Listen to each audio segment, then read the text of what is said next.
Now, let's stand, mga kapatid, for the reading of the words of God. Now, let's read first John chapter 11, verse 33 hanggang 35. Let's read that, mga kapatid, no? Bible's up. Amen. Taas natin po ating mga sandata, mga kapatid. Hallelujah. Let us read John chapter 11, verse 33 and to 55. 33 says, When Jesus therefore saw her weeping,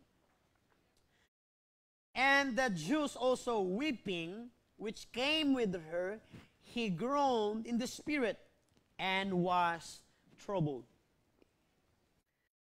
34 says, and said, Where have ye laid him? They said unto him, Lord, come and see. Nung nakita ng Panginoon, anong reaksyon niya? One of the shortest verse in the Bible, John 11:35, laging minimemorize ng mga youth every midweek. Ang sabi ng Bible, Jesus wept. Kung wala kang memory verse na isa, ngayon ito na ang kauna-unahan mong memory verse. Sinong wala pang memory verse dito, mga kapatid, na memorize? So, meron ka ng isang memory verse, mga kapatid. Everybody say, Jesus wept. Now, sa tulong ng ating Panginoon, mga kapatid, ang ating pong topic pag-uusapan ngayon sa first empathy is Jesus wept. Amen? So, tayo po, mga kapatid ko, ay umupo na sa tulong ng ating Panginoon. Amen. Now, let's begin, mga kapatid. Remember, Jesus Christ, isa sa mga closest, or let's say, all of us, we have close friends, relatives, classmates, workmates, ano pa ba, yung ating pong kapitbahay, amen? Isa sa mahirap, mga kapatid ko, na pangyayari sa buhay natin yung magpapaalam tayo. Amen? Lalayo na tayo, lilipat tayo pa magta-transfer na ng school, hindi na tayo classmates, sa ibang section na ako, or sa ibang lugar na ako, o sa ibang department na ako magtatrabaho, hindi na kita makasama. But, kung tatanungin natin ang bawat isa, pinaka-ayaw at isa sa mga malungkot ay yung mamatayan tayo ng mga mahal natin sa buhay. Everybody say amen.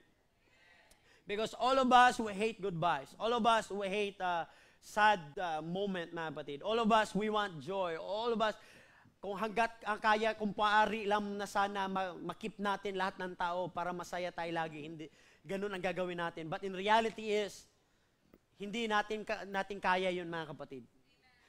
In fact, yung katabi mo ngayon, you have limited time, mga kapatid, to be with. Tignan niyo yung katabi mo ngayon, yung asawa mo, yung anak mo. That is a privilege and blessings, mga kapatid, na magkakasama tayo. Why? Because in a short period of time, napakabilis lang po ng 70 years or let's say 80 years. Kapag lumagpas ka ng 75, you are blessed, mga kapatid. Dahil sabi ng Bible, 75 ka lang. Kung ito-total mo, i-calculate mo, mga kapatid, napaka-ikli lang talaga ng panahon natin. Amen? That's the reason why karamihan sa atin, mga kapatid, ayaw natin mag-goodbye. Gusto natin mag-keep. But in reality is, hindi natin kayang i-keep lahat, mga kapatid ko, and lahat ng mga tao na nangyayari sa atin, nakilala natin is, lahat yan sila, mga kapatid ko, amen, daraan lang talaga. They will come, people will come and go. Amen. They will come and go. Hindi mo malaman next day or I don't know, mga kapatid ko, sino unang mamiss ni Lord. Amen. Mamalayan mo, hala, grabe. No? Lalo na nung pandemic, mga kapatid, napakaraming nawala. Lalo nung mga times na kasagsagan ng stricto, mga kapatid, and maraming nasa hospital. Amen. Ma-realize mo na kapag nasa hospital na or na-hospital sa, at saka mo pa maalala na mahalaga siya sa'yo. Amen. Siyempre, in reality, we have work, we have mga prioritize na bagay, mga kapatid. Kaya minsan lang tayo nagkakita or kaya tayo mailayo, no? But we need to admit or we need to accept, mga kapatid, that someday, everybody say someday, you will die. Whether you like it or not, church, you will die. That is the sad, sad part. Why? Because when you are born, everybody will happy. Wow, baby, welcome! New baby! Amen. Pero yan din ang umpisa niyang paglakad niya, mga kapatid, pagsilang niya. Yan din ang pag-umpisa na kung saan, anumang taon siya kalooban ng Panginoon kunin or mawala, mga kapatid. Amen? So, kaya ngayon pa lang, amen, dapat dating ilagay sa isip at isa puso na lahat ng meron tayong tao na nakilala, yan po lahat sila ay hindi po yung sinasabi natin walang purpose. Kahit man kaaway or naging kaaway mo, they have a purpose, mga kapatid, in your life. Amen? If you read the 5 people you met in heaven, I recommend that book. Napakaganda nun, mga kapatid. The 5 people you met in heaven. Ganda nun, mga kapatid. Why? You will appreciate life and person, mga kapatid. Dahil yang nakikita mo ngayon, kaya nga yung mga kasama, katabi mo ngayon, pahalagahan mo na yan, mga kapatid. Amen? Now, let's go back to the story. In John chapter 11, verse 33 to 36, as we read that, mga kapatid, this affection for loved ones. Remember, lahat ng nag-struggle with the loss of death, mga kapatid, is dapat natin silang damayan. Amen? Dahil hindi pwede na mag-stay lang tayo sa level na ipag-pray mo na yung sarili mo. Kaya mo na yung sarili mo, may Diyos tayo. In reality is, they are in pain, mga kapatid, dahil wala namang tao masayang mamatayan. Amen? Wala namang tao, mga kapatid ko, na magtutuwa, magsasaya kapag ka namatayan, mga kapatid. Yes, we smile, we laugh, mga kapatid, sometimes. Pero yung mga sakit sa puso mo, yung memory na papatay sa iyo, mga kapatid, yung panahon na magkasama kayo, yun yung magbigay sa ng struggle, mga kapatid. Why? Because Jesus is one of His friend named, everybody say Lazarus. Siya po ang namatay, mga kapatid. We know the story, mga kapatid, amen, that Lazarus died, then Jesus, nung dumating si Jesus, mga kapatid, sabi ng mga tao, late na! Patay na si Lazarus. But Jesus showed them, we need to show empathy according to Romans chapter 12, verse 15 to 16. Amen? Nung namatay si Lazarus, pumunta siya sa family, mga kapatid ni Lazarus, then nandun yung mga friends niya, then Jesus showed empathy to Lazarus, mga kapatid, and his family. Everybody say, show empathy. Kaya sa lahat ng mga kamag-anak mo, relatives mo, mga kapatid, ito po ang lagi nating tatandaan. Dapat nandun tayo sa araw ng kanila pong kalungkutan, mga kapatid. Maliban na lang talaga kung mayroong conflict, mga kapatid. Amen. Pero sa mga Pinoy, ito po talaga kahit hindi ka mag-anak, pupunta talaga ito, mga kapatid. Amen. Minsan nga, ginagamit pa natin yan para mayroong pang kape, pang timba ng mga kapatid. Amen. Lagi tayo nandoon, mga kapatid. No? Now, sa province, ito ang isa sa mga, di naman gusto, pero maraming pumupunta talaga. Nag-vigil talaga tawag sila dyan, mga kapatid, no? They will stay for a night, mga kapatid, amen. Sinasamahan talaga nila yan, amen. Sa atin kasi hindi siya ganun kauso, no? Sa atin iba talaga, mga kapatid, no? Pero ganun din naman sa atin, meron din naman nag-vigil sa labas, kita nyo? Kaso nagmamadyong yung iba, mga kapatid. Iba yun, mga kapatid, no? But for us, Christians, we need to show them empathy, according to Bible, by having the same mind toward one another. Amen? Everybody, same mind. Why? Dahil kung yung tao na yan, mga kapatid ko, meron siyang niraranas na pighati or kalungkutan, dapat nandoon ka sa kanya, mga kapatid. Not to show them na malakas ako, dapat dito ka, dapat maging ganyan ka. No. Hindi mo kailangan minsan, mga kapatid ko, na ipakita na yung mga the best advice, but the best thing we can do for them is to be there at the time na kailangan nila tayo, mga kapatid. Amen? Sa panahon na sila po, mga kapatid ko, ay lalo na pagka namatayan o nawala ng mahal sa buhay, we need to show them our support and our love, mga kapatid. Amen? Dahil hindi naman lahat ng oras yung ating pong mga encouragement, ang ating pong mga words of wisdom ay effective, mga kapatid. Pero ang isa sa pinaka-effective, everybody say, isa sa pinaka-effective, ay yung nandoon ka. Amen? Yung mismong nandoon ka sa kanya, mga kapatid. Ang masakit sa atin, hindi na nga natin tinulungan, pinuntahan, siniraan pa natin, mga kapatid. Yun ang masakit sa atin, mga kapatid ko, na kung kailan naman nahuli na ang lahat, at saka pa tayo maging mabait, mga kapatid, sa Kanya. Diba? Diba, Nanay Sita, lagi na, pag nandun sa bahay nila, meron ngang ginawang tao na pineke niya yung pagkapatay niya. Gusto niya kasing marinig yung mga anong sasabihin ng mga mahal niya sa buhay o ano niya. So nag-conduct siya ng mga kapatid, funeral service. So nagpakunwari siyang patay, mga kapatid. Doon, at least narinig niya lahat ng mga gusto niyang marinig. Kasi pagka ang patay, wala na. Kahit anong gawin mong sabihin na, napakabait mo pa naman. Salamat, delivery mo ko. Yung mga word na salamat, mahal na mahal kita.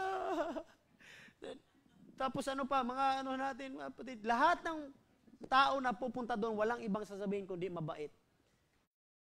Pero nung buhay pa tayo, iba ang sinasabi natin, mga kapatid. Di ba? Nung napatay na siya, at saka pa natin siya, bait-bait pa naman niya. Naalala ko, nung mga panahon na tinulad. Saka pa natin maalala lahat ng ginawa niyang kabutihan nung patay na siya. Naalala ko, di ba, ang bilis mo makaalala. Patay. Siya pa naman yung nagpahiram sa akin ng damit, di ko pa nasasauli. Sorry na, doon ka magsasorry sa kabaong, mga kapatid. Yung utang ko sa'yo, ha? Quits na tayo. Doon pa tayo, mga kapatid ko, nagiging, di ba? The time na buhay pa, mga kapatid, kahit nga wala pang karamdaman, dapat we need to show them our love and support. Amen? Everybody say, praise the Lord. Now, correction is part of our life, mga kapatid. Everybody say, correction. Hindi ibig sabihin na kinokorek ka na, hindi ka na niya mahal. Amen? That's another way to show love also, mga kapatid. Dahil walang nanay na magbunga nga kapag ang anak loko-loko. Amen? Sino kayang nanay matutuwa, mga kapatid, na inutusan mo maghugas ng plato, umabot ng 3 araw? Amen? Grabe no, 3 araw naman, sobrang i-charge naman yung sister Kat. Kaya nga lang, di ba? Ayaw natin, mga kapatid ko, yung mga anak na, lalo na pagka may lumalaki na ang, lalo na marinig mo anak mo magsabi ng bad words, mga kapatid. Sino bang anak o tatay no matutuwa, mga kapatid? Or gusto mo yung anak mo, magugulat ka na lang, mga kapatid ko, meron ng prayer request. Amen? Hallelujah. Ang prayer request niya doon, sana yung nanay ko kunin na ni Lord. Uy, meron ganyan nangyari, mga kapatid. No? Iba na ang ngayon, mga kapatid, generations talaga. Magkumpiyansa ka. Amen? Iba na yung mind nila sa sobrang bilis ng teknolohiya. Yung isip nila, ganun na rin kabilis and advance, mga kapatid. That's why, sabi ng Bible nung napag-aralan din nakaraan, yung tao na nakikinig ng correction is wise. Everybody say wise. Dahil kapag ang taong hindi nakikinig ng correction, sila po ay mangmang, mga kapatid. Now, Jesus sympathizes with us. If you read Hebrews chapter 4, verse 15 to 16, kahit si Jesus Christ, mga kapatid, He's fully God and fully man, He shows sympathy and empathy to us, mga kapatid. Now, I give you a proof. Because Jesus wept, His humanity is confirmed. Dahil sinasabi nila, He is God. Yes, He is God. But He is also human, mga kapatid. Why? Because Jesus wept. Dito sa John chapter 11, verse 35, dito nasusulat at nabasa natin, mga kapatid, na ang Panginoon ay tumangis or umiyak, mga kapatid. Dahil sa sobrang kalungkutan na ng kanya pong nawalan siya ng kaibigan, mga kapatid, siya ay umiyak. His humanity is confirmed according to 1 John chapter 4, verse 2 to 3. If you read that, mga kapatid, the Bible tells us that Jesus is a fully God and He is also a fully man. Siya po ay nakikiramay, siya po, mga kapatid ko, ay nasasaktan, siya po, mga kapatid ko, ay umiiyak, siya po, mga kapatid ko, ay natitempt, siya, mga kapatid ko, ay nagsasuffer. Ibig sabihin nun, yes, Panginoon siya, pero siya din ay nahihirapan dahil siya po ay nasa katawang tao, mga kapatid. According to John chapter 1, verse 14, He was manifested into the flesh, meaning to say, what you suffer, what you experience pain, what you are, what we call this, struggles, mga kapatid, and anong isip mo na nagkaroon ka ng temptation, anumang klase yan, lahat ng yan naranasan ni Jesus Christ. Because He is human. Everybody say, praise the Lord. Now, emotions inferior His humanity. What His humanity means in Hebrews chapter 2, verse 14, 18. Let us read that, mga kapatid, for us to be clear. Now, in Hebrews, the Bible says, mga kapatid, chapter 2, verse 14 to 18. Sino may Tagalog, mga kapatid? If you have Tagalog. Hebrews chapter 2. Now, let's read that. Hebrews chapter 2, verse 14 to 18. If you have Tagalog Bible, mas maganda, mga kapatid. I have English or King James Version. But the best is Tagalog, mga kapatid. If you have, Brother August, you have Tagalog? Amen. Basahin natin. Go. Stand up, Brother August. Chapter 2, Hebrews, verse 14 to 18.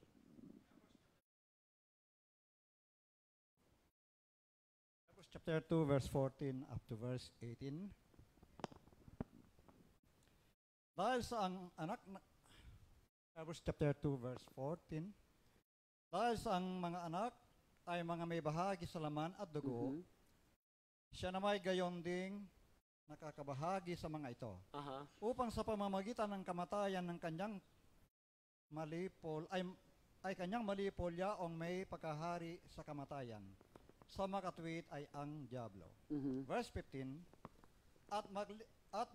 mailigtas silang lahat na dahil sa takot sa kamatayan ay nangasa ilalim ng pagkaalipin sa buong buhay nila. Amen. Verse 16, sapagkat tunay na hindi niya tinutulungan ang mga anghel, kundi tinutulungan niya ang binhi ni Abraham.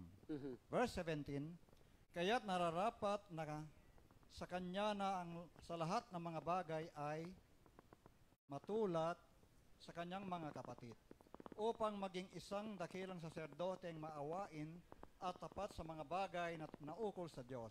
Right. Upang gumawa ng pangpalubag loob patungkol sa mga kasalanan ng bayan. Amen. Verse 18, Verse 18. palibhas ay nagbata siya sa pagkatukso, siya ay makakasaklolo sa mga tinutokso. Pakiulit, Brother August. Verse 18 says? Verse 18, palibhas ay nagbata siya sa mga palibhas ay nagbata siya sa pagkatukso, siya ay makakasaklolo sa mga tinutokso. Wow. You see, mga kapatid, even Jesus Christ, He was tempted. He was tempted, but He was not tempted, mga kapatid. Meaning to say, si Jesus Christ ang best example. That's the reason why, I don't know, wala nang ibang pinakamagandang example ng empathy kundi si Jesus, mga kapatid.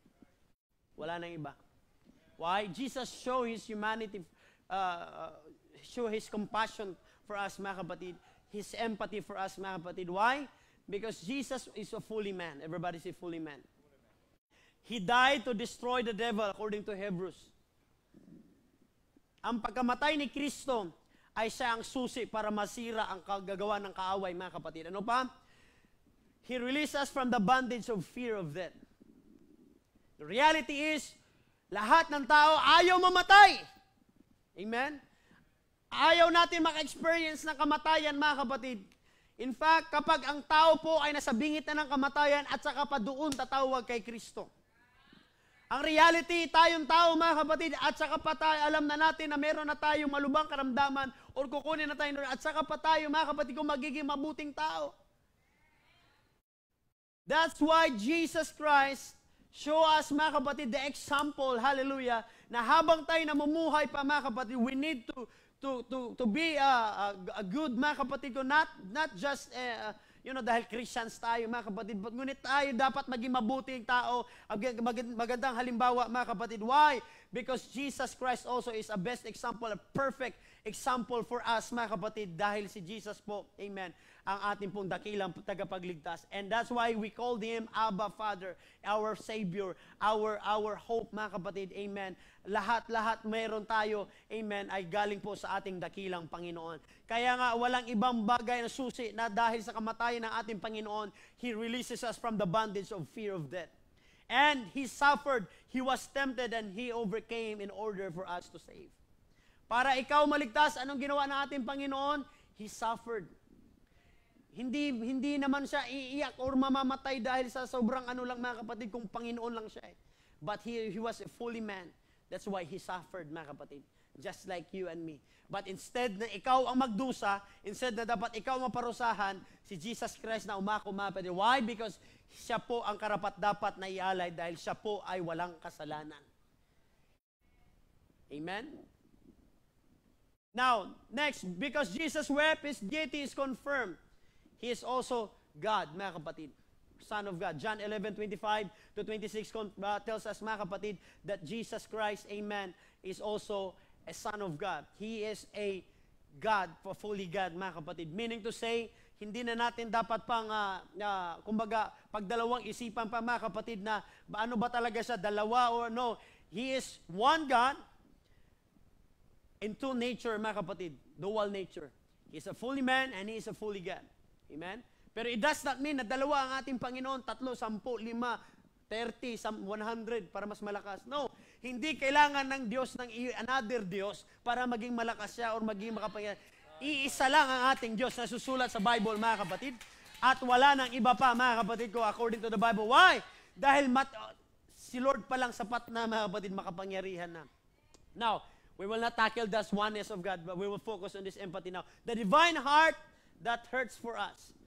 Next, His power over death gives bless and healing and joy.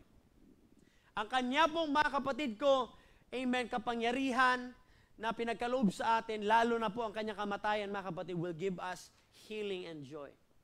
Sabi ng Bible, by your stripes we are healed. Kung wala po ang dugo ni Kristo sa cross ng Kalbaryo, hindi ka maligtas, mga kapatid. God's compassion for sinners, according to Luke chapter 15, verse 20. Why? Because God shows not only empathy doon sa mga tao na walang na mahal sa buhay, but also Jesus Christ show empathy doon po sa mga tao pong may kasalanan. Why?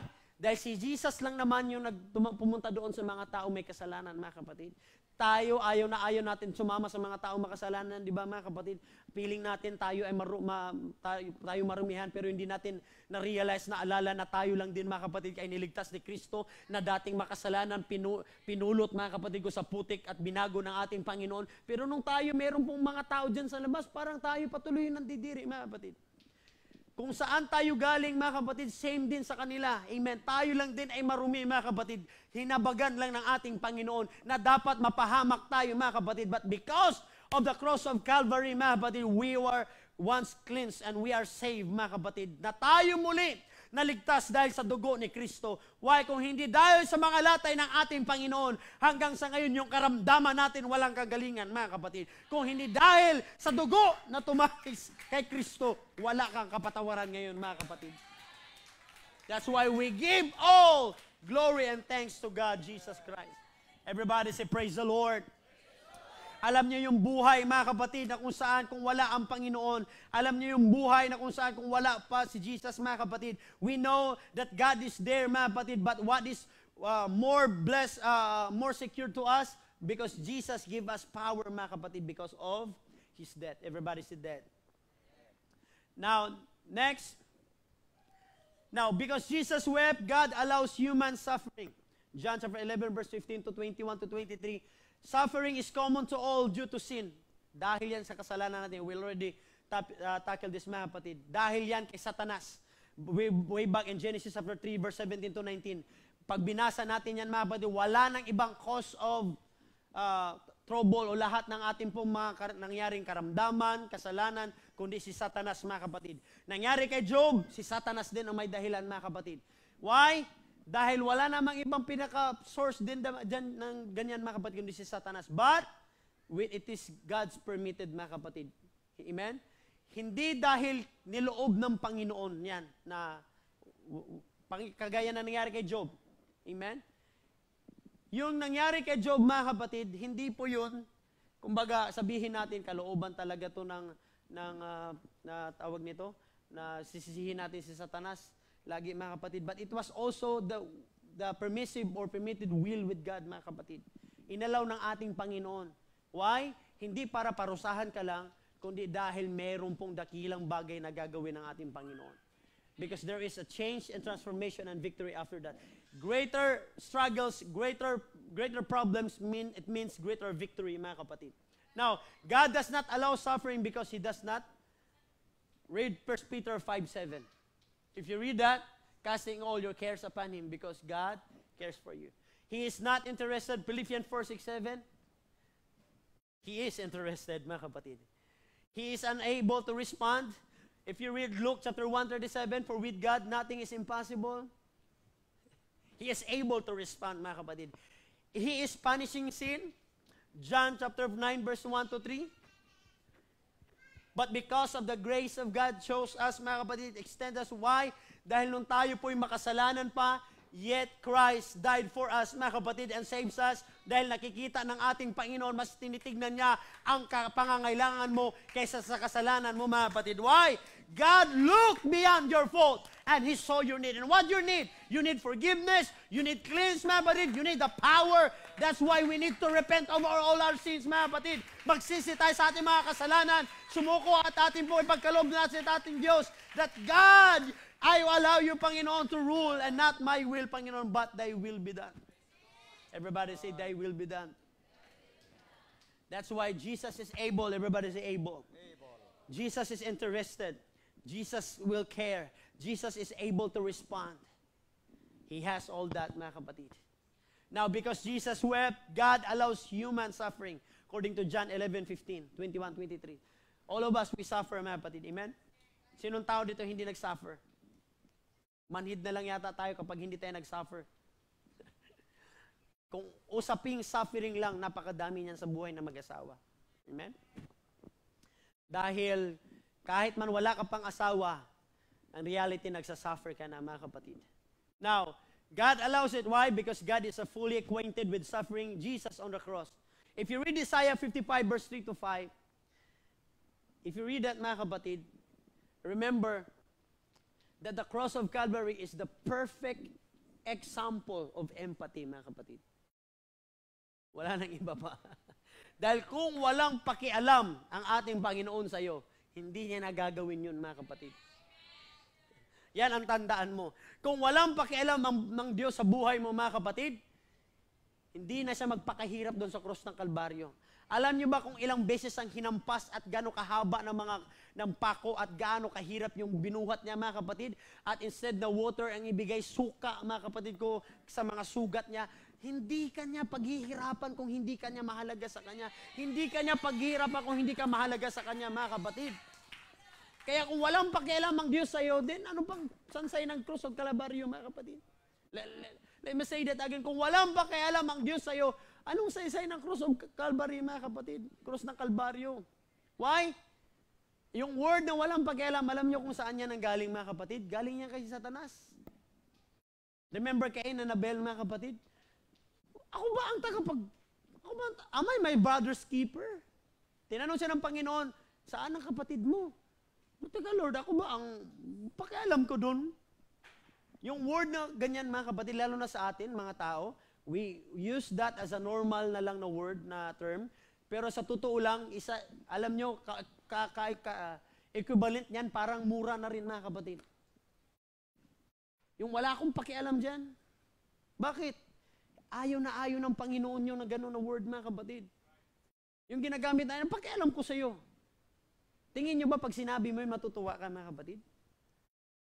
No. Because the word walang pakialam, it means, mga kapatid, parang hindi ka na rin nagpapasalamat sa binigay sa iyo ng ating Panginoon na buhay. Parang hindi ka na rin nagpapasalamat sa lahat na meron ka. Hindi, pinaghirapan ko to, lahat ng meron ako, lahat ng bagay na ako na, yes, that's true, but lagi nating tandaan, mga kapatid, na lahat ng meron tayo galing sa ating dakilang Panginoon. At hindi natin pwedeng sabihin, wala akong pakialam sa kapatid ko, sa katabi ko, wala akong pakialam sa kanila, bahala sila sa buhay nila. No. Dapat meron kang pakialam, mga kapatid. Hindi ibig sabihin na mangialam ka. Iba yung mangialam sa may pakialam. Ang problema sa atin, wala ka ng pakialam, nangialam ka pa. Gusto mo lang magkagulo sila. Kasi nga, wala kang pakialam, pero nangingialam ka. Diba? Hilig-hilig natin yung Pinoy na ganyan eh. Gusto natin mag-brought ng gulo. Alam mo ba pag awayin mo sila, wala akong pakialam sa inyo. Wala, gusto lang natin Diba? Pagka ang tao naguguluhan na bahala na kayo dyan. Wala na akong pakialam. But in reality, you will suffer. All of us will suffer, mga kapatid. Same thing with this church, mga kapatid. Amen. Marami nang ilang beses tayong sinubok at binigyan ng inalaw na pagpapala na problema ng Panginoon. We will use that word. Inalaw na pagpapala na problema. Why? Every test or every struggles or problems or trials is an opportunity, mga kapatid, na ipakita sa Panginoon. Amen? Na tayo po ay magpasalamat at magbalik ng pasalamat sa Kanya. Na manatili sa kalooban ng ating Panginoon. Bakit? Kung basahin yung book of Job chapter, lahat ng nangyari kay Job, mga kapatid, kung sumuko si Job doon, wala, tapos. Dahil nakadepende ang pagpapala saan? Sa bibig lang ni Job. Once na mag-curse si Job sa Panginoon, talo na ang Panginoon. Sabi, di ba, doon nag-usap si Satanas sa si God, mga kapatid. Ang sabi ni Lucifer, Panginoon, kaya lang naman faithful sa'yo kasi binigyan mo ng pagpapala. Biruin mo sa lahat ng tao doon sa lugar ng Ur. Siya ang pinakamayaman, mga kapatid. Siya din ang may mga magandang mga ari-arian. Tinanggal yun, mga kapatid. Anong nangyari? Nanatili pa rin si Job nagpuri sa ating Panginoon, sa kalooban ng Panginoon. Pero ang sabi ni Satanas, kaya lang naman yan nag-ano sa'yo, Panginoon, kasi meron siyang magandang ganito, ganyan. Tinanggal yung kanyang kalusugan. Ano nangyari, mga kapatid? Nanatili pa rin nagpuri si Job at nanatili sa kalooban ng ating Panginoon. Tayo, kuryente nga lang, wala na, puro na tayo reklamo. Ano pa kaya pag sabay-sabay namatay ang anak mo? Ang sabi ng Bible, hindi pa natapos, nagre-report yung isang servant, Job, namatay, wala lahat ng baka natin. Job, ganito, ganyan. Meron na namang darating. Sabi ng Bible, while nagsasalita pa ang servant, may darating na naman mag-report ng another bad news. Tayo nga lang, tubig pa lang. Diyos ko, Panginoon. Nagpipray tayo, Panginoon, pahabain mo ang pasensya ko. Ayun, pinutol ang tubig mo. Ayun, yun yung gusto mong hingin, di ba? Si Syria, di ba? Gusto mo, Lord, bigyan mo ko ng perfect husband. Ayun, binigyan ka ng mga, tawag nito, magulong asawa. Panginoon, bakit ito? Iba yung hinihingi ko sa iyo? Bakit naman ito? Hiningi ko sa iyo, Panginoon, ganito, ba't ito? Gusto mo, di ba, matest yung long suffering mo, gusto mo humaba patience mo, gusto mo mapagmahal ka, gusto mo ganito ka, maging mabait ka, di ba? The more you prayed, Lord, turuan mo ko, tulungan, maging mabait. Pagdilat mo ng mata, tinapunan ka agad ng anak mo ng mga kapatid, diaper na may wala na, bagsak na agad, mga kapatid. You see, Jesus was on the cross, but because of that cross of Calvary, mga kapatid, we have an opportunity na magiging kabahagi ng ating Panginoon. Now, let's see the bigger picture beyond suffering. Growth of our personal faith, 1 Peter 1:6-9. Because of that suffering ng ating Panginoon, nagkaroon tayo, mga kapatid ko, amen, ng pagkakataon, muli na madugtong at maligtas. Nagkaroon tayo ng growth, mga kapatid, of our personal faith. Amen? Now, spiritual discipline. Ito ang pinakaayaw natin. Everybody say discipline. Kung merong disiplina, mga kapatid ko, sa ating mga anak, sa ating pamilya, meron ding spiritual discipline. Amen? Hebrews 12:7. If you read that, mga kapatid. If we will accept it. Pakibasa sa Tagalog, Brother August. Hebrews 12:7 and we will skip to verse 11. Maganda ito, mga kapatid. Dahil ayaw natin to. In fact, ayaw natin pag-usapan yung mga bagay na lalo na pausaping disiplina, mga kapatid. Now, this is one of the example of spiritual discipline, mga kapatid. Hebrews 12:7. 12:7. Hebrews 12:7. Na dahil sa ito'y parusa, kayo'y nagtiis. Kayo nagtiis. Inaari kayo ng Diyos na tulad sa mga anak. Sa pagkatalin ng anak ang hindi pinarusahan ng kanyang ama. Verse 11. Verse 11. Lahat ng parusa ay sa ngayon ay tila man din hindi ikaliligaya, kundi ikalulungkot. That's true. Gayon may pagkatapos ay namumunga ng bungang mapayapa ng katwiran sa mga nagsipagsanay sa pamamagitan nito. Alright. Sila ang nakipagsanay sa pamamagitan una sa namumuhay ng katuwiran. Ano pa yun isa, Brother August? Isa? Katuwiran at ngayon ay sa lahat ng parusa sa ngayon ay tila din hindi kaliligaya kundi sa ikalulungkot. Gayon may pagkatapos ay wala talagang matutuwa, mga kapatid, pag dinidisiplina ka. Malulungkot ka talaga, mga kapatid.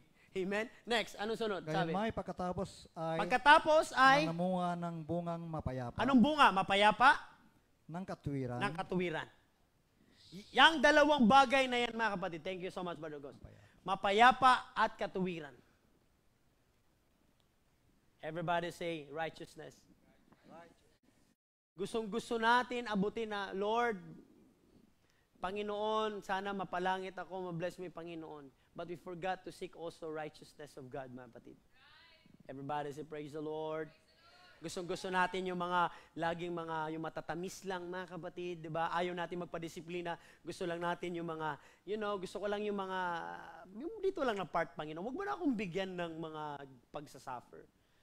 But does not mean suffering, does not mean, mga kapatid, na hindi ka na i-bless ng Panginoon, mapait na yan nangyari sa'yo, lahat ng ganitong mga bagay na yan, binigay sa'yo ng Panginoon.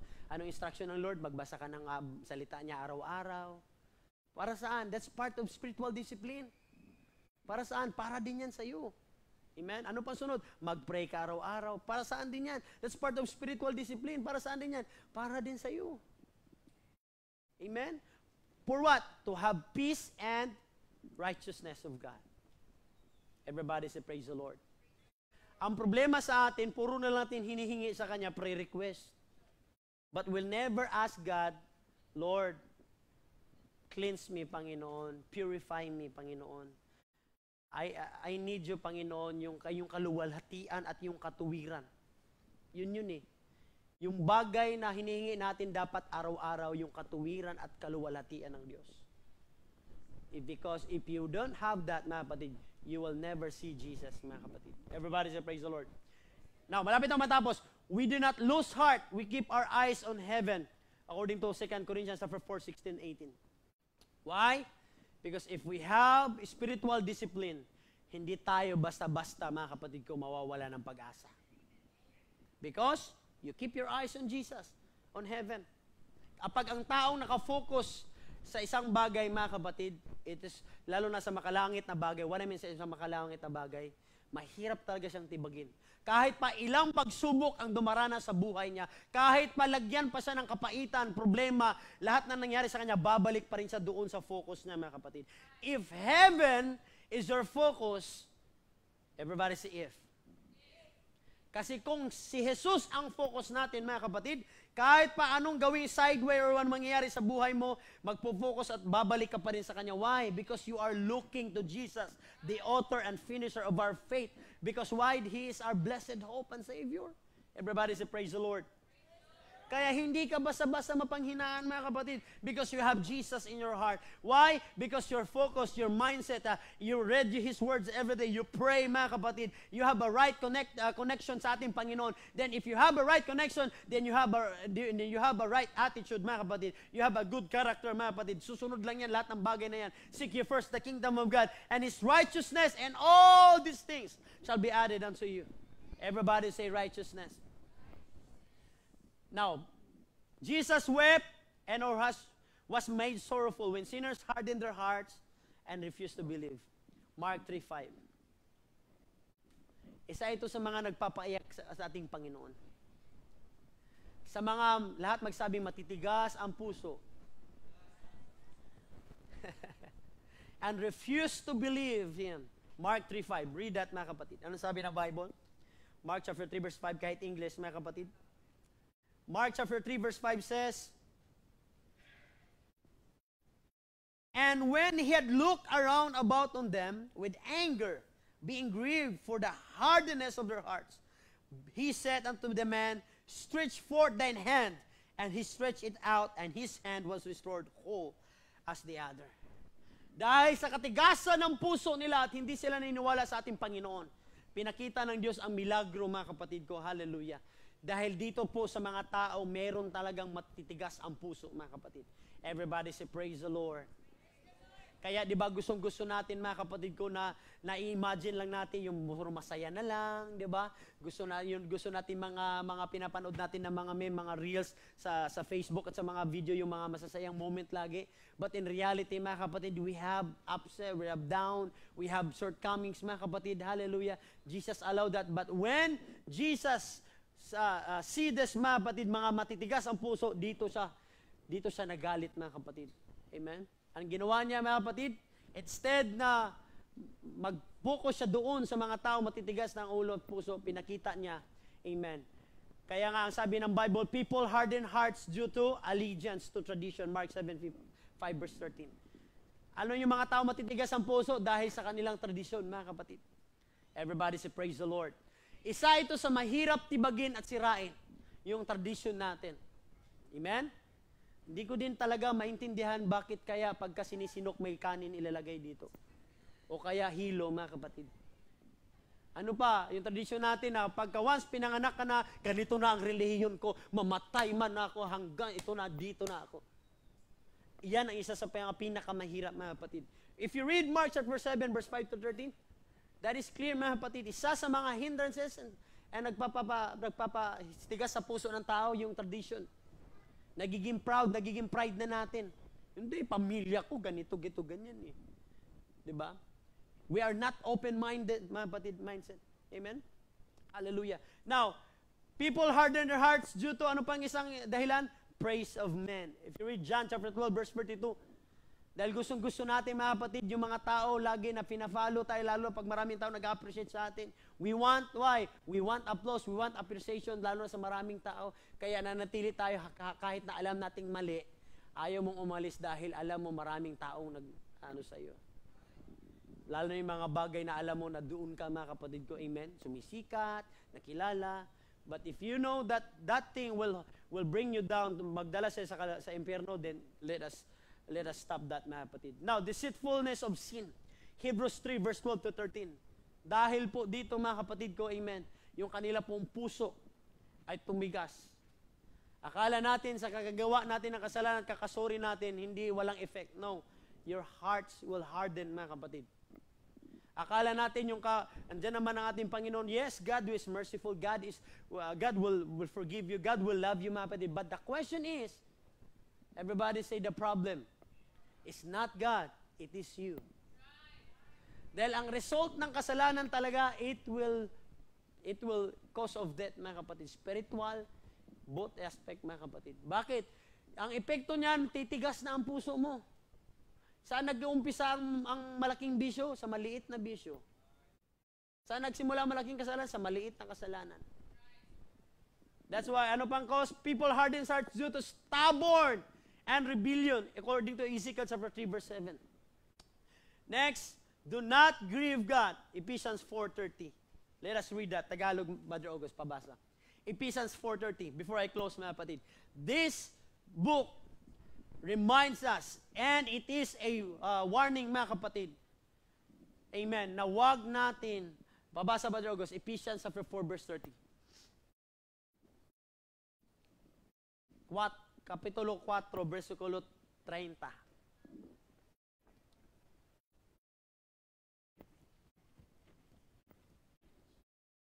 Amen. Efeso chapter 4, Verse 30. verse 30. At huwag ninyong pikatiin ang Espiritu Santo ng Diyos Wait lang, brother. Huwag niyong pighatiin ang Espiritu Santo ng Diyos. Sunod. na sa Kanya kayo'y tinatakan Nasa Kanya kayo tinatakan. Anong kasunod? hanggang sa kaarawan ng pagkatubos. Hanggang sa pagkaarawan ng pagkatubos. You see, mga kapatid, anong Tagalog nito, Brother August? Pabasa nun, yung grief. Huwag ninyong At huwag ninyong pikatiin pighatiin. ang Espiritu Santo ng Diyos na sa Kanya kayo'y tinatakan hanggang sa Lahat kaarawan magsabing ng pighatiin. pagkatubos. Mas malala yung Tagalog ngayon yung new generation na Tagalog, mga kapatid. Kasi dito medyo hindi pa masakit eh. Dahil marami sa atin ngayon, mga kapatid, anong ginagawa natin? Meron naman kasi tayong option lagi eh. Diba? Yun ang gilagi nating mina-mindset lagi sa araw-araw, this puso't isipan, meron naman akong option lagi eh. Anong option? Lagi naman merong extend ng mercy ng ating Panginoon. Yes. Meron namang love ang ating Panginoon. Meron namang ganito ang Panginoon. But the problem is, hindi naman ang Panginoon talaga ikaw eh. Kaya ang nangyayari sa atin ngayon, mga kapatid, tumigas na ang puso natin dahil sa mga bagay na ginagawa natin ng paulit-ulit, ng paulit-ulit, ng paulit-ulit. Amen? Now, Jesus wept and was made sorrowful when God's people rebel and will not repent. That is the reason, mga kapatid. Luke 19, verse 41. Dahil sa mga taong mga matitigas ang puso't ulo, mga rebellion, at hindi nagsisisi sa kanilang mga kasalanan, diyan po, mga kapatid ko, isa sa mga kinakaiyakan ng ating dakilang Panginoon. Anong sunod? God does not take pleasure in the death of sinners, according to Ezekiel 18:30-32. Dahil alam ng Panginoon, mga kapatid ko, yung mga gumagawa ng kalikuan at kasamaan, alam ng Diyos, mga kapatid, kung anong mangyayari sa kanila. In fact, God reminding us, mga kapatid, every day, in His words, mga kapatid, lagi tayong nagana ng Panginoon, Lord, speak to me. Panginoon, kumilos ka sa buhay ko. Pero hindi naman ikaw nagbabasa ng Bible, mga kapatid. Paano magsasalita ang Panginoon sa iyo? Hindi ka naman nagbabasa, hindi ka naman nagpipray. Amen? How come that God can speak to you when you don't know how to read and how you don't know how to pray? Everybody say, praise the Lord. Diba sa mga generations ngayon, mga kapatid, napalibutan tayo ng mga talented na mga new generations. They know how to sing, they know how to dance, they know how to play, they know how to do, but they don't know how to pray and they don't know how to read the Word of God, mga kapatid. We are surrounded with gifted and talented, mga kapatid, musicians and singers. We are surrounded, mga kapatid ko, amen, sa mga new generation na mga matatalino, mga kapatid ko. We have lots of new generation coming na meron po silang ganitong, yes, we see the future, but we cannot see the future na sa ating dakilang Panginoon. Why? Because they don't know how to pray and they don't know how to talk to God, mga kapatid. Everybody say, praise the Lord. What is the use of singing? What is the use of the gifts and talents if you know that at the end of the day, hindi ka mapapalangit, mga kapatid? Ano ang silbi ng ating pong pagkaawitan at pagkakanta, mga kapatid? Hallelujah, kung tayo din mismo sa sarili natin, we are not convinced na tayo mapalangit, mga kapatid. Why? Because the only way to heaven is not just only singing a song. Thank God, God used the powerful song for us, mga kapatid, na tayo po ma-ignite, para tayo mabuhayan, para tayo maligtas. Pero that's not, hindi lang po, sapat lang ang awitan para tayo maligtas. You need the Word of God. You need the understanding to the Word of God. Para maintindihan mo ang kalooban ng Diyos sa buhay mo, kailangan mong basahin ang salita niya. Kailangan mo manalangin para makausap mo siya, mga kapatid. At para magsalita ka sa buhay, magsalita siya sa buhay mo, mga kapatid. Everybody say, praise the Lord. Wala na akong gana, Pastor. Why? The reason why wala kang gana, dahil sa ibang bagay ka nagkakagana. Ay sabihan nga nila, ang isang tao, mga kapatid ko, na walang gana na sa isang bagay, ibig sabihin meron siyang ibang bagay. Hindi nagbago ang Panginoon kailanman, tandaan natin yan. Ikaw lang tao ang nagbago, mga kapatid. Hindi kailanman lumayo ang Diyos sa iyo, tandaan mo yan. Ikaw lang ang tao lumayo sa Diyos, mga kapatid. If you read the Word of God, God is the source of life, everything. Your peace, your strength, your blessings, lahat na yan ang galing sa Kanya, pero ikaw ang tao lumayo sa Kanya, mga kapatid. Dahil never kang nilayuan ng ating Panginoon. But because of our iniquity, in the last days, iniquity will abound, mga kapatid, in the last days. That's why Jesus wept in this, mga kapatid. Now, next, seasons of grace, Luke 19, verse 40-44. Amen. We all know that Jesus wept because of this mga tao na ganito, mga kapatid. Sabi ng Bible, God was moved with compassion when Jesus saw the multitude. Why? Because God looked beyond their fault and He saw their needs. What are their needs? The number one needs is forgiveness. Their needs is love. Their needs is mercy. Every time you have an enemy, that's the reason why Jesus instructed us, the Bible instructed us to love your enemy. That's part of empathy, mga kapatid. Amen. It's hard. Yes, I know it's hard. But the Word of God reminds us you need to love your enemy. Why? The only way to defeat evil is to do good. If you want that person, mga kapatid, to be like, you need to do good. Everybody say, praise the Lord. Don't worry, seasons of grace. Why? Because the grace of God is sufficient for us sa mga taong may mga kasalanan. Dahil kahit man ilang mang pile ng kasalanan natin, mga kapatid, ang grasya pa rin ng Panginoon hindi niya kayang lamangan. Kahit man gaano karumi ng iyong kasalanan, mga kapatid, ang grasya ng Panginoon hindi kailanman mahigitan. Because God's grace is sufficient for us, mga kapatid. Everybody say, praise the Lord. Jesus wept and was made sorrowful during the moment of great trial. Hebrews 5:7. Jesus wept during the moment of Gethsemane, Matthew 26, verse 7 to 38. Jesus wept during yet his great trial did not keep him from personal sacrifice, submission, and steadfastness. Everybody say submission. Everybody steadfastness. Maraming mga Kristiyano na gustong-gusto natin yung mga bagay na alam natin makapag-benefits na sa atin, mga kapatid. Yung mag-bring lang sa atin ng joy, magdadala lang sa atin ng excitement, pero ayaw na ayaw mo yung mga bagay, pagtanungin mo, gusto ko mapalangit, gusto ko makasama ang ating Panginoon, di ba? Pero hindi tayo willing mag-discipline, magkaroon ng spiritual discipline sa atin, mga kapatid, amen? Wala tayong submission, hindi nga tayo mag-announce tayo ng prayer and fasting, walang halos pupunta, mga kapatid. Amen? Wala tayo doon sa paano tayo magpapagal, paano tayo ma-mold, mga kapatid. Kung tayo mismo sa sarili natin, alam natin that we are struggling, we have hard time, mga kapatid, because we all know, akala natin sa pagsisimba lang, magbago na tayo. No, hindi lang yan sapat, mga kapatid. You need to study the Word of God. You need to have a Bible study, a self-study, and most important of all, you need to establish a prayer life, amen, in your home, in your job, in your school, kahit saan man tayo. Why? Because prayer is everywhere. You can pray everywhere, mga kapatid, 24/7. Walang oras, kahit walang walang dahilan sabihin natin. Bakit? Dahil hindi natutulog ang ating Panginoon, mga kapatid. Alam ng Diyos, mga kapatid, ano ang kailangan natin. That's why we need to establish our prayer life again. Now, emboldened through faith, obedience, and divine comfort. Luke chapter 22, verse 23-44. Because God will never allow, mga kapatid, sa mga taong alam ng Panginoon niya, mga tao na yan is laging masunurin sa Kanya. Amen? Because God will always reward the faithful. Everybody say faithful. Amen? Hallelujah.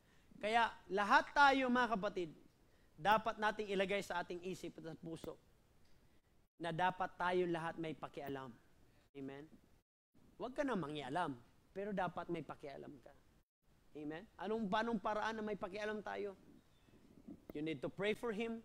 You need to pray for her. You need to have a concern, mga kapatid. Kamusta na kaya siya, ano? Pero tayo pag nawala ka pala. Ngayon ka lang pala na bumalik. Hindi mo rin alam, mga kapatid, di ba? Ganun yung sakit natin minsan, mga kapatid. That's why sa tulong ng ating Panginoon, we will be like Jesus, mga kapatid. We have empathy.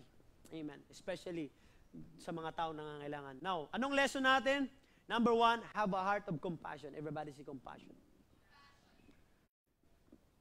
Tanungin mo sa katabi mo ngayon, meron ka bang compassion? Have a heart of compassion for others when they hurt. Colossians 3 verse 12. Or mas gustong-gusto mo na nasasaktan yung kapatid mo. Have a compassion, mga kapatid, for others when they hurt, according to Romans 12 verse 15 to 16. O mas gusto natin makita sila, mga kapatid ko, na nasasaktan. Dahil kung meron tayong pag-iisip na mas gustuhin mo silang nahihirapan, mga kapatid, I think it's time to change our mindset. Amen. It's time to change the way we think, mga kapatid. Spiritual trials and troubles, Galatians 6:1-2. Amen. We all know that all of us were experiencing trials and troubles. But thank God, hallelujah, meron tayong Diyos na hindi nagpapabaya sa atin. How much more all of us will help one another, will pray one another, will encourage one another, will go and present doon sa time of troubles, mga kapatid. Why? Magiging concerned tayo sa bawat isa dahil tayo dapat ay maging katulad ni Kristo. Physical needs, Acts 20:35. Ano pa? Lessons for us, we must trust God. Everybody say trust God. When we hurt and suffer loss, Hebrews 13 verse 5-6. Kapag ikaw nahihirapan, mga kapatid, nasasaktan ka, lalo na, mga kapatid ko, na walang ka na mahal sa buhay, you need to trust God. Even though we don't understand the reason, if you read Job, if you read another scriptures of the Bible, that is the best example, mga kapatid. Hallelujah. Sa panahon na sila wala ng mahal sa buhay, na wala na lahat na meron sila, but they still trust God. Everybody say, praise the Lord. Madali kasi magtiwala sa Panginoon pag alam natin meron tayo, mga kapatid. Kaya nga, bibigyan ka ng Panginoon ng panahon na walang-wala ka na talaga para doon niya matest kung nagtitiwala ka ba talaga sa Kanya ng totoo. Everybody say, praise the Lord. How? Paano tayo magtiwala sa ating Panginoon? By trusting the outcome that God will give. Kaya natin yon? Sabi ng Bible, kaya ba natin yon? Kaya mo bang matanggap yung outcome? Panginoon, gusto ko makapasok, makapasa. Gusto ko, Panginoon, na ma-promote. Iba ang na-promote, yung kaaway mo ang na-promote. Kaya mo yon? Yung boss mo na kinakainisan mo na mas na-promote pa. Kaya mo yun, mga kapatid? That's why you need to trust God. You need to put confidence in God, not man. Why? If you do that, mga kapatid, if you read Matthew 27, verse 45 to 46, and Psalms 22, verse 1, that is the best antidote. Read that. Take note of that, mga kapatid. Para ikaw magtiwala sa ating dakilang Panginoon. Whatever the outcome will be, Lord, I trust you with all my heart. Proverbs chapter 3, verse 5, trust in the Lord with all thine heart. Ano pa sabi? With all thy soul, with all thy mind, with all thy strength. Amen? Hallelujah. Pagkatiwalaan mo ating dakilang Panginoon, mga kapatid. Hallelujah. Lahat ng bagay dapat pagkatiwalaan natin ating Panginoon. Kapag ang result ganon, ibig sabihin, well, kalooban pa ng Panginoon, hindi patay. Amen? Papasabit pa rin sa kalooban ng Panginoon. Ay, hindi binigay ng Panginoon yung answered prayer ko, ayaw ko na magsimba. Ganun yung best way na ginagawa natin, mga kapatid. Yun yung mga bagay na option natin kapag pumalpak tayo. Pag hindi nabigay sa atin gusto natin. Lesson for us, live and believe. Everybody say, live and believe in Jesus. John chapter 11, verse 25, if you read that, live and believe in Jesus. Dahil yung mga taong naniniwala at namumuhay kay Kristo, maliligtas, mga kapatid. Become a Christian, Romans 6:34, Colossians 2:12. Be faithful, Romans 6:1-2. Ano pa? Walk in God's works, Ephesians chapter 2, verse 10. Ano pa? Spiritual growth, commitment, and time. Ito ang mahalaga. Everybody say spiritual growth. Hindi ka magkakaroon ng spiritual growth kung wala kang commitment. Lalo na pag wala kang time sa Panginoon. Paano ka magkakaroon ng spiritual growth, mga kapatid? Gusto mo lang lagi, mga kapatid ko, amen, manood ng K-drama. Wala ka ng oras sa Kanya. Amen? Hallelujah. Marami kang oras sa trabaho, marami kang oras sa ibang bagay, pero wala kang oras sa ating Panginoon. Wala kang spiritual growth. Why? Because you don't have time. Paano ka magkakaroon, lalago, kung wala ka namang oras sa Panginoon? Kaya, huwag kang mag-expect ng results kung wala ka namang tinitanim, mga kapatid. Now, lesson for us, a weeping Jesus assures us that God cares for us. Ano pa? Lesson for us, a powerful Jesus assures us that God will raise us from the dead. Amen? Then the same Jesus can raise you from your death in life, mga kapatid. Why? Dahil yan sa dugo, sa krus ng Kalbaryo, mga kapatid, na dugo ni Kristo na tumagos. Because the same Jesus can raise you from the death of your death in sin. And the same Jesus can reign, mga kapatid, to us. Everybody say, praise the Lord. Tumayo tayong lahat, mga kapatid. Now, this part, meron tong last part dito, mga kapatid. Dahilan kung bakit tayong tao, mga kapatid ko, nahihirapan, it is because dahil sa ating pong katigasan ng ating mga puso. Tandaan natin, mga kapatid, God hates that, mga kapatid. Amen. Do not grieve God. Alam natin na meron tayong mga bagay na struggles or meron tayong sufferings or pain. But does not mean na hindi na nagkikare ang ating Panginoon sa atin. Dapat natin isuko yan sa ating dakilang Panginoon, mga kapatid. Amen.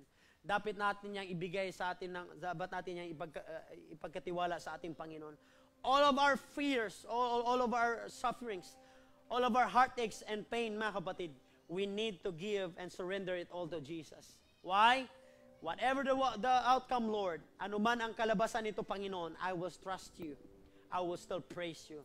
I will sing hallelujah for you. I will glorify you. I will praise you. Kaya ba natin yung, mga kapatid, pag gawin natin, Panginoon? Amen? Sa tulong ng ating Panginoon, our life will be transformed if we trust Him with all of our heart, mga kapatid. Our life will be changed if we will give if we will submit our life to Him, mga kapatid. Kaya simula sa araw na to, magkaroon tayo ng empathy, mga kapatid, pakialam sa bawat isa sa atin. Amen. Because each and every one of us is important, are important into the kingdom of God. Sabihin mo sa katabi mo, you are important. Every one of us is important in the kingdom of God. That's why the Bible instructs us to pray for one another, to encourage one another. Amen. I know you have a priority. I know you have a job. I know you have a family to prioritize, mga kapatid. But do not forget also to have a concern and pray for your brothers and sisters and have time also, mga kapatid, to them. Why? Because they are part of God's kingdom. Because they are important to God, mga kapatid. Everybody say, praise the Lord. Habang tayo aawit, mga kapatid, before we go to the altar and pray, let us open our hearts and our minds that God will give us understanding, that God will destroy, amen, bitterness, at anong pang galit sa ating mga puso, amen, unforgiving spirit, and allow the Spirit of God will move, and allow the Spirit and the Holy Ghost, and the power of God, amen, will destroy the works of the enemy. It will destroy the works of the flesh, will destroy you, mga kapatid, sa mga bagay, amen, na inagpapalayo sa ating Panginoon. Why? Jesus already overcome the death. Jesus already overcome the sin. That's why you are powerful than that, mga kapatid, because Jesus is powerful. All power is given to Him. Hallelujah. Purify my heart. Cleanse me. Thank you, Jesus.